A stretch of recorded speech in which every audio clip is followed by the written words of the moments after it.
Muséum de Toulouse. Aux origines de la couture.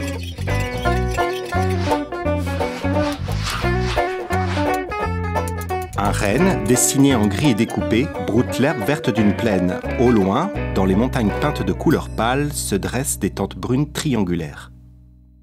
Nous sommes à la préhistoire, au Paléolithique.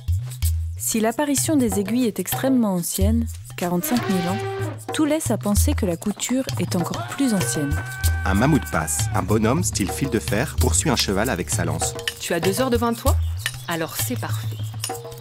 Pour fabriquer une aiguille à chat, il te faut une défense de mammouth, un morceau d'os ou un bois de renne. Auprès d'un feu, un personnage coud, un autre taille un silex. Utilise ton burin de silex pour obtenir une languette en creusant 2 rainures.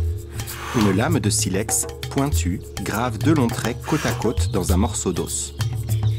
Prends soin de scier chaque extrémité pour détacher la languette. Elle se détache. Après l'avoir raclée, frotte-la sur le grès pour la polir. Se frotte sur une pierre, s'arrondit, s'affine.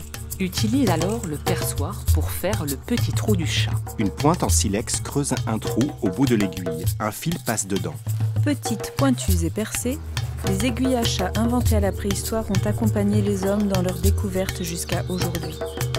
Cet objet tout simple est en réalité une découverte majeure. L'aiguille coud des habits et une tente, tous en cuir. De nombreuses aiguilles à chat ont été fabriquées en France au Paléolithique. Parmi elles, l'aiguille de Gourdin-Polignan qui a rejoint les collections du Muséum de Toulouse. L'aiguille tisse un filet qui se remplit de poissons. Outils modernes et préhistoriques s'alignent face à face. Lissoire, poinçon, aiguille à chat.